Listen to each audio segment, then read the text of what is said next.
चलो let's start. एक होता है हमारा पहला नॉमिनल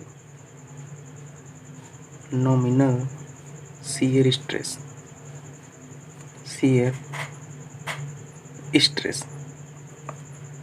इस नॉमिनल शियर स्ट्रेस को हम लोग डिनोट करते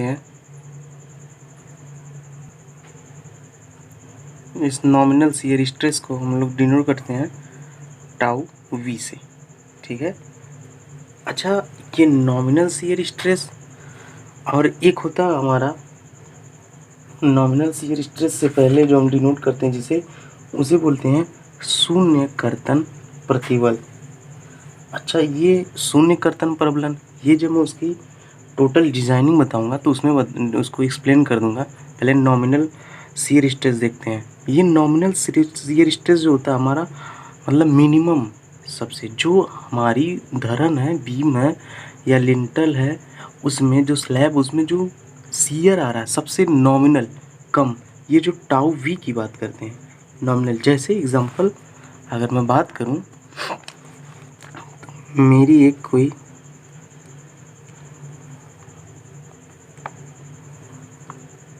मेरा कोई क्रॉस सेक्शन है जिसकी चौड़ाई बी है, प्रभावी गहराई की बात कर लेते हैं, स्मॉल डी है। ठीक है। और मेरी कुछ न्यूट्रल एक्सिस होगी, न्यूट्रल एक्सिस। ठीक है।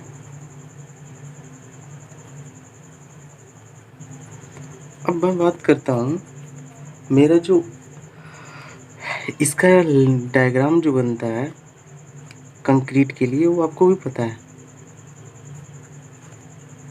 पैराबोली बनता है। जितने दूर कंक्रीट रहती है उतने दूर तक पैराबोली बनता है। ठीक है। अब जहाँ तक ये टेंशन जोन आ जाता है, जब टेंशन जोन में, ये तो मेरा कंप्रेशन जोन था, अब जब टेंशन जोन में आ जाता है मेरा, तो टेंशन जोन में मेरी कंक्रीट जो है वो काम नहीं करती है। टेंशन जोन सिर्फ स्टील ही वर्क करता है। तो स्टील जब वर्क करता है तो हम लोग कंक्रीट को नेग्लेक्ट कर देते हैं। तो उस टाइम पे स्टील का जो है स्ट्रेस डायग्राम बनता है वो लीनियर बनता है। ठीक है, कुछ ऐसा मेरा होगा। तो मैं बात करूँ, ये मेरा क्या नॉमिनल टाउ वी। ठीक है, ये मेरा क्या है टाउ वी। और लेकिन मेरा जो कोड कहता है वो कहता नहीं है आप इसे लीनियर नहीं, आप एक रेक्टेंगुलर ही लेके इसे चलिए। ठीक है। अगर हम बात करें, अगर हमारी कोई कॉलम जो है वो अगर लंबा है, ठीक है, लंबा है, कहीं एकदम सीधा जा रहा है, तो वो एकदम रेक्टेंगुलर ही होगा। ठीक है। अगर यही अगर लंबाई के अकॉर्डिंग इसकी हाइट, इसका जो है ये साइज जो है चेंज हो रहा है, कहीं पे घट बढ़ रहा है, तो ऐसी बीम मेरी जो होती है प्रिज्मेटिक बीम कहलाती हैं। ठीक है। तो टाउ वी देख लेते हैं मेरा क्या होता है। टाउ वी जो मेरा होता है टोटल शियर फोर्स, और जो क्रॉस सेक्शन का एरिया है बी इंटू डी।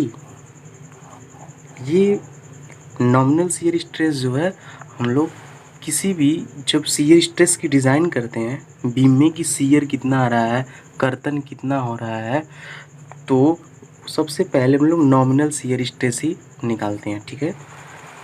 तो tau V equal to V upon B D. V मेरा टोटल कर्तन बल है, टाउ वी मेरा नॉमिनल शियर स्ट्रेस है, बी मेरी बीम क्रॉस सेक्शन की चौड़ाई है, डी मेरी उसकी डेप्थ है। ओके। अब हम बात करते हैं अगला जो मेरा टाउ सी है। ठीक है, टाउ सी अगली पॉइंट में लेता हूँ। जो मेरी टाउ सी है जिसको हम लोग क्या कहते हैं, shear strength, shear strength of concrete. ठीक है, शियर स्ट्रेंथ ऑफ कंक्रीट, जिसको हम लोग टाउ सी से डिनोट करते हैं, टाउ सी। ठीक है। अब बात करते हैं टाउ सी और टाउ वी, इन दोनों में अंतर क्या है। देखिए, अब हम लोग बात करते हैं ये, तो इससे हम लोग शियर स्ट्रेंथ ऑफ कंक्रीट, भाई हम बात करते हैं, या तो आप इसे शियर स्ट्रेंथ ऑफ कंक्रीट भी बोल सकते हैं, या तो आप इसे शियर स्ट्रेस ऑफ स्टील का भी बोल सकते हैं, मतलब आरसीसी कॉलम कह सकते हैं, क्योंकि ये जो टाउसी है ये कंक्रीट ही नहीं, इसमें स्टील भी काम करता है। ठीक है, ये दोनों लोड को मिला के ही हम लोग शियर स्ट्रेंथ ऑफ कंक्रीट और स्टील भी मिला रहता है। अब हम बात करते हैं टाउ सी और टाउ वी में अंतर क्या है। Tau C versus tau V, इन दोनों में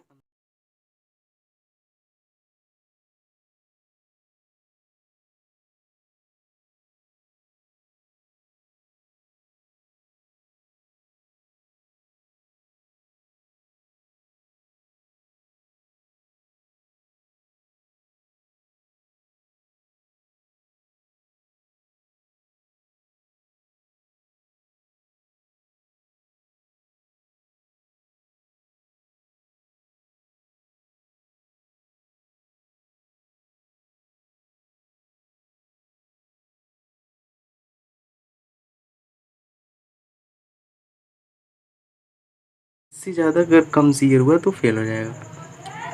अब मतलब वो ब्रेक करने का काम करता है। अब टाउ सी के देख लेते हैं, हमारा shear strength of concrete, concrete में जो है कंक्रीट का कितना स्ट्रेंथ है शियर में। ठीक है, यह जो हमारा टाउ सी है ये ग्रिड पर भी निर्भर करता है।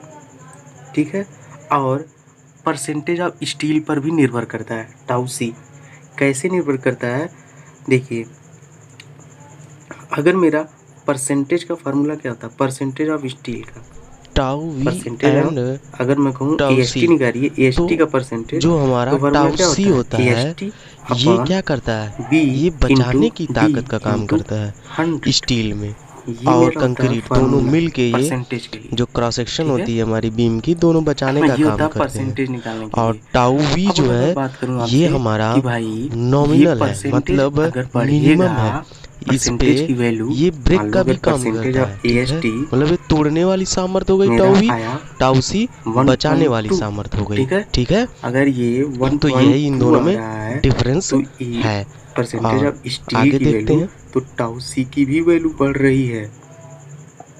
मतलब जितना परसेंट ऑफ स्टील बढ़ेगा हमारा, टाउ सी की वैल्यू भी उतनी बढ़ेगी, क्योंकि ये जो टाउ सी की वैल्यू है ये परसेंटेज ऑफ स्टील पर डिपेंड करती है, पहली चीज़।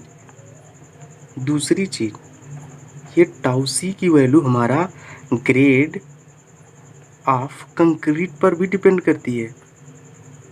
ठीक है, जो ग्रेड होता है कंक्रीट का उस पर भी ये टाउ सी की वैल्यू मतलब डिपेंड करती है। अगर मेरा जैसे ग्रेड, अगर मैं बात करूँ ग्रेड की, तो M20 ग्रेड है, ठीक है, तो टाउ सी की भी वैल्यू इंक्रीज़ करेगी। ठीक है, अगर मैं बात करूँ मेरा परसेंटेज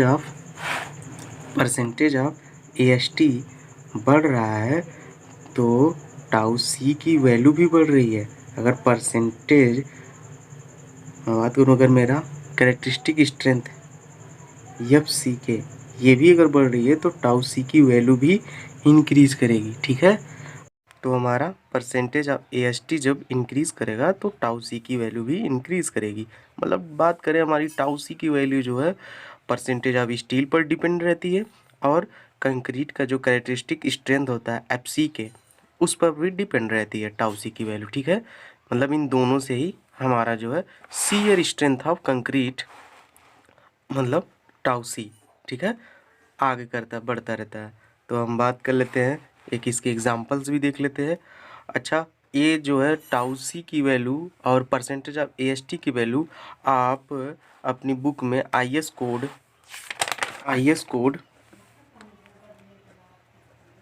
456/2000 में टेबल नंबर 23 पर आप जाएं, उसे या तो डाउनलोड कर लीजिए या तो बुक में चले जाइए, वहाँ पे मिलेगा। ठीक है, सीयर वाले चैप्टर्स में।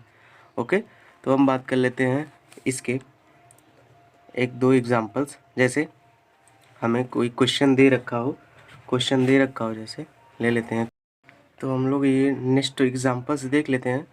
ठीक है, हमारा क्रॉस सेक्शन कितना है, 200 mm उसकी ब्रीड्थ है 400 mm, क्रॉस सेक्शन की डेप्थ है कहाँ तक, इफेक्टिव डेप्थ है, ठीक है। सिंपली सपोर्टेड हमारी सिंगल रेनफोर्समेंट बीम है जिसमें 20 किलो न्यूटन का कर्तन बल आ रहा है, ठीक है।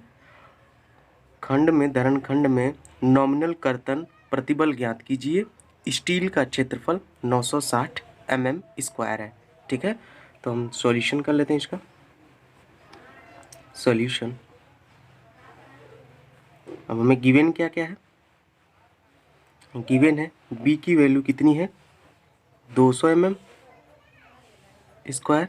डी की जो प्रभावी गहराई है 400 mm², और शियर फोर्स जो टोटल शियर फोर्स आ रहा है कितना है 20 किलो न्यूटन का। इसे न्यूटन में कन्वर्ट कर लेते हैं तो 20 × 10⁻³ न्यूटन हो गया। और हमारा AST कितना है, एरिया ऑफ स्टील का क्षेत्रफल 960 mm², ठीक है। अब हम इसको सॉल्व करते हैं, देखिए, ठीक है। तो हम लोग टाउ वी जो हमें क्या निकालना है, प्रतिबल, कर्तन प्रतिबल निकालना है। क्या निकालना है, कर्तन प्रतिबल, कर्तन प्रतिबल, कर्तन प्रतिबल हमें फाइंड करना है। जो हमारा क्या होता है शियर स्ट्रेस, जिसको हम लोग डिनोट करते हैं किससे, टाउ वी से। तो टाउ वी बराबर होता है हमारा टोटल शियर फोर्स अपन क्रॉस सेक्शन का एरिया बी इंटू डी, ठीक है। टोटल शियर फोर्स हमारा कितना आ रहा है 20 × 10⁻³ न्यूटन आ रहा है। और हमें पता है इसकी बी की वैल्यू 200 mm और डी की वैल्यू कितनी है 400 mm, ठीक है। अब देखिए 10⁻³ और एक 0 4, मतलब 4 0, 2 0 ये 2 0 ये 1 3, और 2 से 2 कैंसिल, 4 बचा, मतलब 1/4। तो अगर हम बात करें हमारी टाउ वी की वैल्यू 1/4 डिवाइड हो गया तो 0.25 mm आ रही है, ठीक है। टाउ वी की value, sorry newton V mm², ठीक है, इतनी आ रही है टाउ वी की वैल्यू हमारी। टाउ वी की वैल्यू आ गई हमारी 0.25 Nm/mm²। ये हमारा क्या हो गया, ये हमारा शियर स्ट्रेस हो गया, जो किसी भी बीम के शियर स्ट्रेस, ठीक है। ये शियर स्ट्रेस कहाँ पे आ रहा है, जैसे हम बात करें अगर हमारा कोई भी सिंपली सपोर्टेड बीम है, ठीक है, बात करिए हमारी अगर सिंपली सपोर्टेड बीम है, ये मेरा